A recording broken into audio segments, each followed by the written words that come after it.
এই সমাজের কুখ্যাত ডাকাত, আর মানুষের জীবন নিয়ে ছেলেমেয়ে খেলতাম, আরে পিস্তল দিয়ে লুট করে আনতাম এই ধনীদের টাকা পয়সা, হীরা জরত, মণিমুক্ত। আজ তোকে পেয়ে আমার ডাকাতের অবসান হয়ে গেল রে ভাইজান। বোন। তাহলে আজ আমাকে দয়া করে একটু আশ্রয় দিন ভাইজান। আজ আমার 10 মাস পূর্ণ হতে যাচ্ছে ভাইজান। 10 মাস? ঠিক আছে বোন, আমি তোকে আশ্রয় দেব, আর এই পৃথিবীর মানুষকে জানিয়ে দেব কালো ডাকাত শুধু ডাকাতি করে নয়, কালো ডাকাত শুধু নিয়ম মানুষকে আশ্রয় দিতে জানে। আয় বোন, আমার কাছে আমি তোকে আশ্রয় দেব। ভাইজান। বোন, বোন, আমার চল, আমার রাস্তা নাই, চল। ঠিক আছে ভাইজান, তবে তাই চল। তাই চল বোন।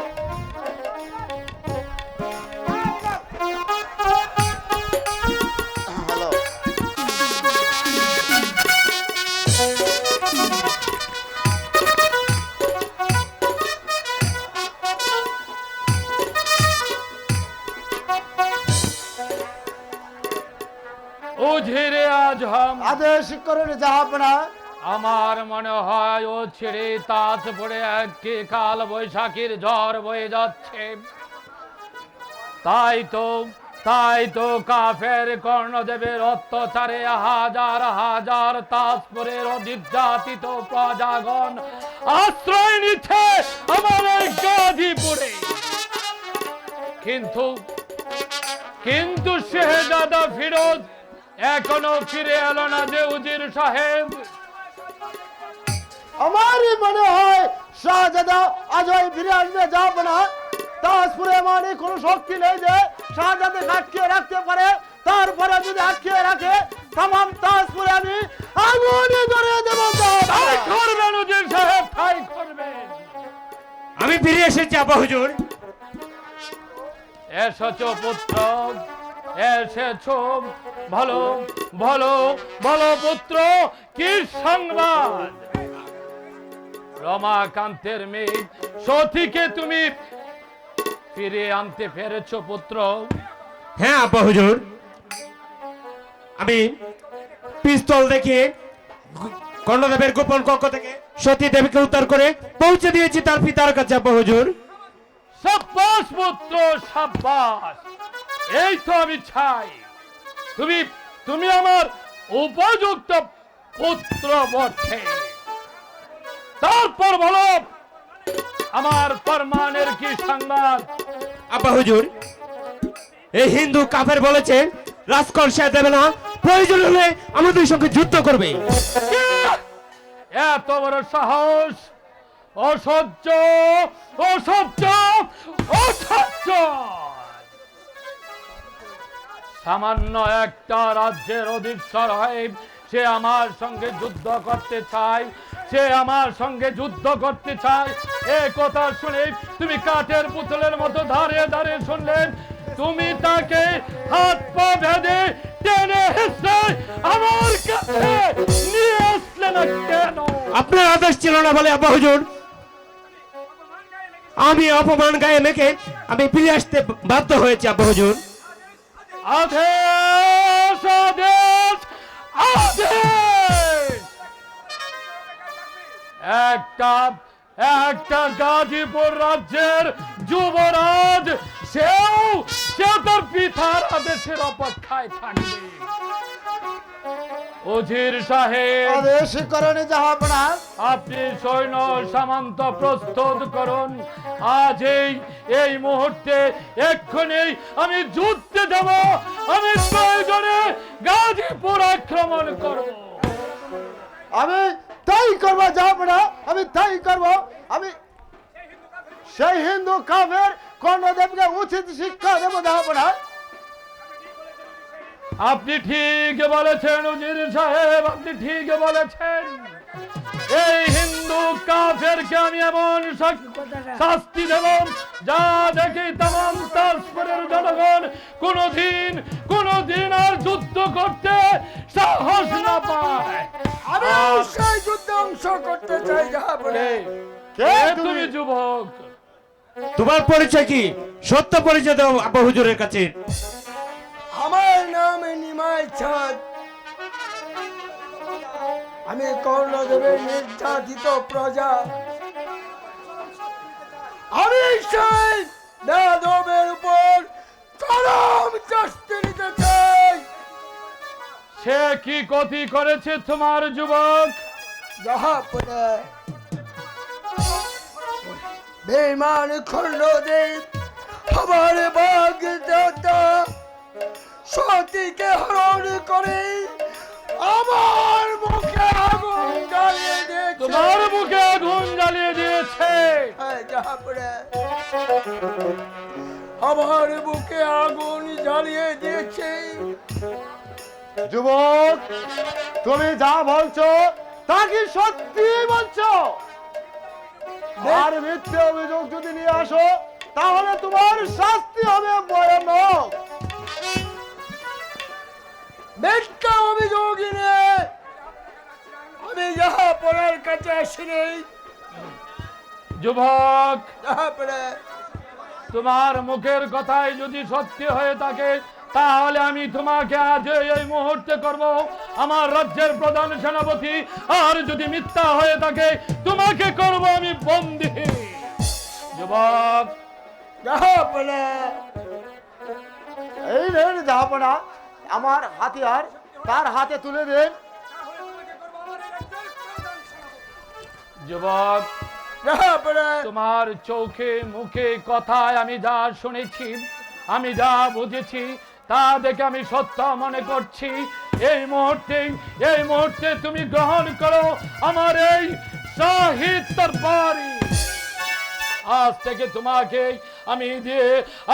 আমি দিলাম তোমাকে আমার রাজ্যের প্রধান সেনাপতির দায়িত্ব। এবার তুমি উল্কার বেগে ছুটে যাও ওই তাজপুরের অভিমুখে। এই শাহী তরবারি দিয়ে যুদ্ধ করতে করতে নির্যাতিত প্রজাদেরকে আশ্রয় দান করে ওই কর্ণদেবের বাহিনীকে কেটে টুকটু করে দে। আর তুমি সুসংবাদ নিয়ে ফিরে আসবে আমার এই গাজীপুরের রাজমহলে। জাহাপনা, আপনার দেওয়া শাহী তরবারি হাতে নিয়ে আমি শপথ করে বলে যাচ্ছি, যতদিন পর্যন্ত কর্ণদেবকে আমি হত্যা না করতে পারি ততদিন পর্যন্ত আমার দেহে আগুন জ্বলতে থাকবে। আর আপনার সম্মুখে কর্ণদেবকে মতির চুলের ধরে আমি নিয়ে আসবো আপনার দরবারে। যুবক, সে তার মনের দুঃখের কারণে কি যে বলে গেল আমি কিছুই বুঝতে পারছি না। উজির সাহেব, সৈন্য সামন্ত প্রস্তুত করে দিন। আমি এই মুহূর্তে চলে যাচ্ছি স্বর্ণমহলে। স্বর্ণদেরকে প্রস্তুত করে নিয়ে ঝাঁপিয়ে পড়বো সেই বেঈমান কর্ণদেবের উপর। তার তাজা রক্তে বাসিয়ে দেব এই তাজপুরের মাটির জন্য। আপনিও যান শাহজাদা, নিমাই চাঁদ হয়তো একা পারবে না, তার সঙ্গে হাতে হাত মিলিয়ে সেই বেঈমান কর্ণদেবকে উচিত শিক্ষা দেন। তাই যাচ্ছে হুজুর সাহেব। যাবার সময় বলা যাচ্ছে এই হিন্দু কাফের বেঈমান কর্ণদেব আমাদের বশ্যতা স্বীকার করে রাজকর দিয়ে দিতে ভালো, তা না হলে তাকে বন্দি করে টানতে নিয়ে আসবো আমাদের এই রাজতর পাহাড়ি। তাই করো পুত্র, তাই করো। উজির সাহেব, করেন জাহাপনা। আমরা যুদ্ধক্ষেত্রের জন্য প্রস্তুত হয়ে গিয়ে চলুন আমরা এখন শাহী মহলে চলে যাই। তাই চলুন জাহাপনা, তাই চলুন।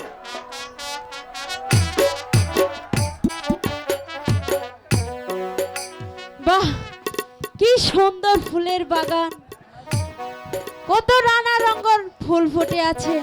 ফুলের উপর ভ্রমর এসে মধুপান করছে, কিন্তু আমার ভ্রমর যে এখন পর্যন্ত এলো না। আইলো দারুণ ফাগুন রে, লাগলো মনে আগুন রে, একা একা ভালো লাগে না, ও একা একা ভালো লাগে না।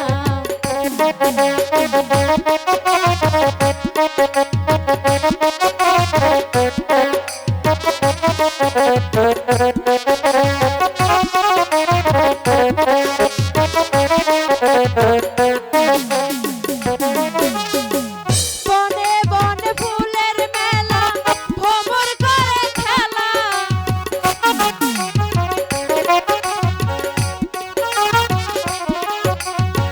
বনে বনে ফুলের মেলা, ভ্রমর করে খেলা, তাই তো দেখে আমার মনে করে দ্বিগুণ জ্বালা রে,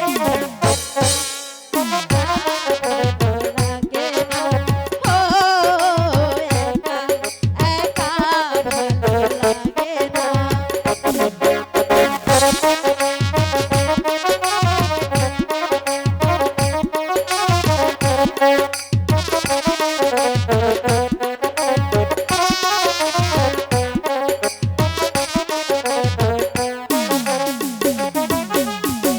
বসন্তের এমন দিনে মনের বাগান খালি,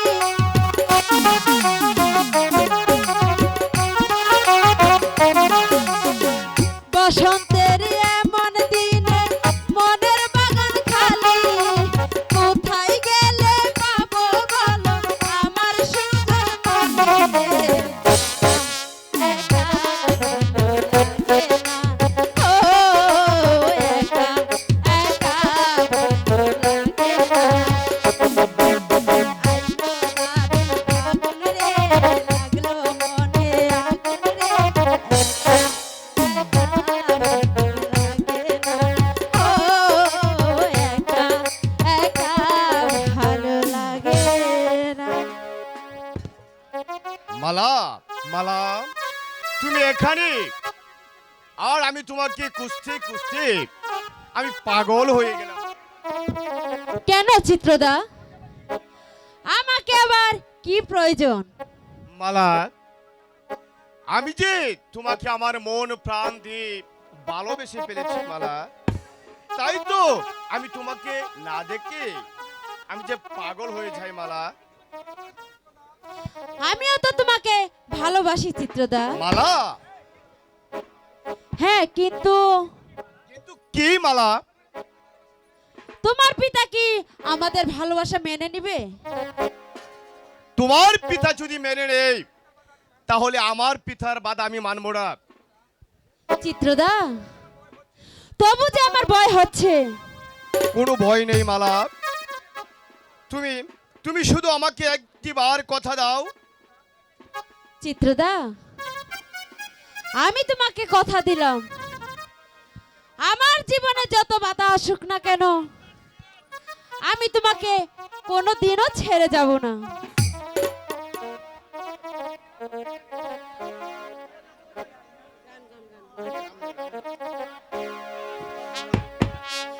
শোনো শোনো মিত্র বন্ধু, বলি যে তোমারে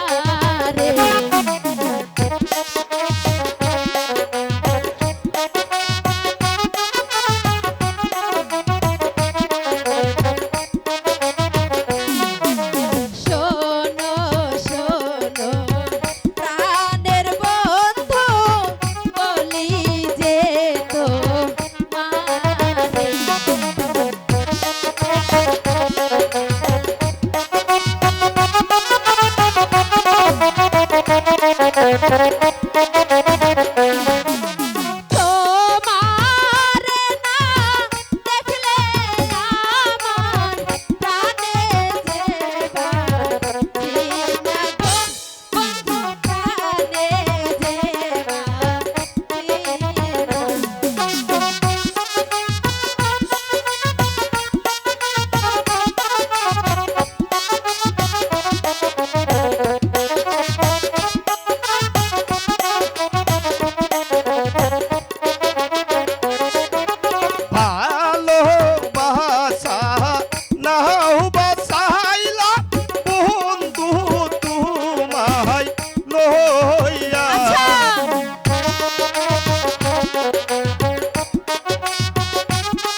চরণে গো বন্ধু তোমারি চরণে।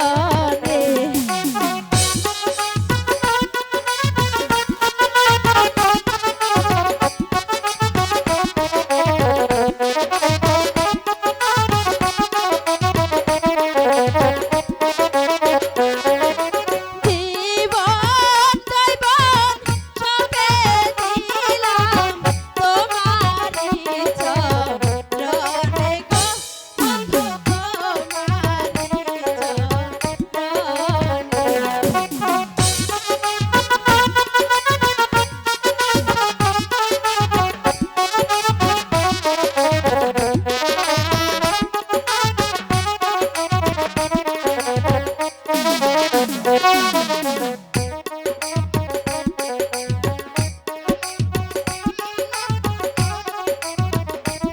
অহন মিলে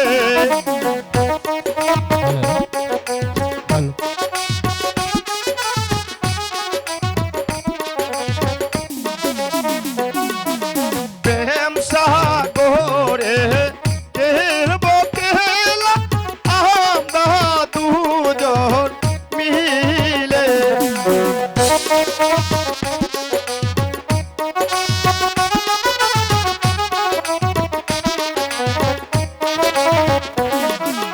তুমি আমি দুজন মিলে বাঁধব সুখে গোর গো কন্যা বাঁধব সুখে গোর।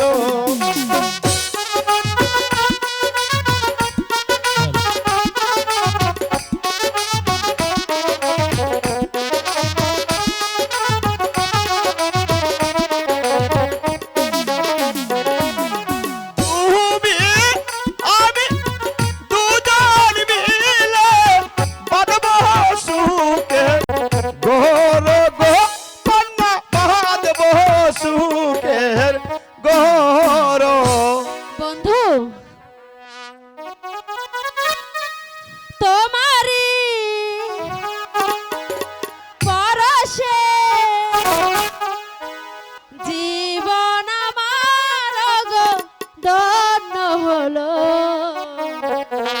তুমি যে আমার চির আশার আলো,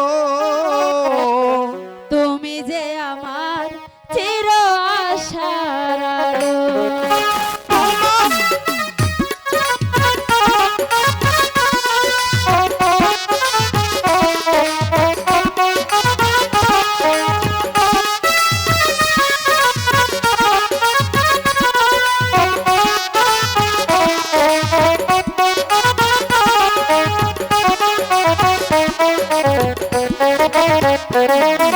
তোমারি পরশে জীবন আমার গো ধন্য হলো। তুমি যে আমার চির আশার আলো, তুমি যে আমার চির আশার আলো। তোমারি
এবার চলো মালা, আমরা গড়ে ফিরে যাই।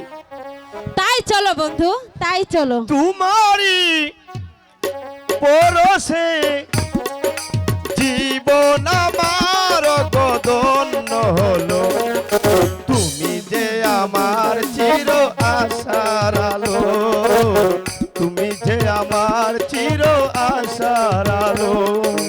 তোমারই চিত্রসেনের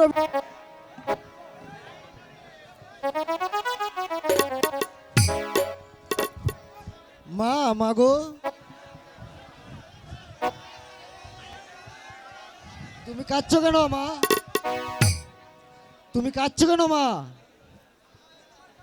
আমি যে তোমার কান্না সইতে পারছি না মা। হাই খেদো না, খেদো না মাগো, আমারো লাগিয়া মা।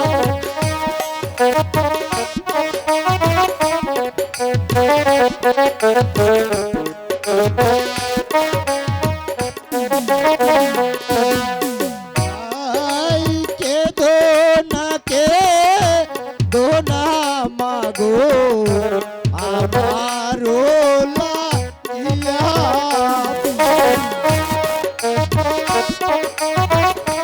তুই অনেক করে কাঁদছিস। তোর কান্না যে আমি সইতে পারছি না। তোমার চোখে পানি দেখলে তোর যায় পা দিয়া মাগো, অন্তর যায় পা দিয়া।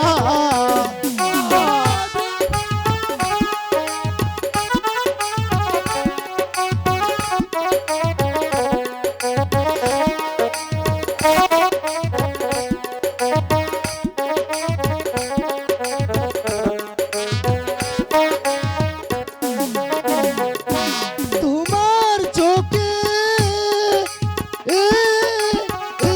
পানি দেখলে অন্তর যাই পা পিয়া মাগো, অন্তর যাই পা পিয়া।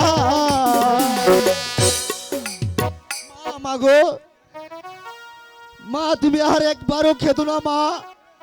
তোমার কান্না যে আমি আর সইতে পারছি না মা। মা, আমার পেটে যে খিদা লেগেছে মা, আমাকে খেতে দাও মা। চল বাবা, আমি তোকে এক্ষুনি খেতে দেব। হাঁটিতে পারি না মাগো, কুদারি কারণে, খেতে যদি না দাও মাগো, প্রাণে যাব ওরে গো। হাই গো মাতা, প্রাণে যাব মোরে। তুই অমন করে বলিস না বন্ধু, তুই অমন করে আর বলিস না।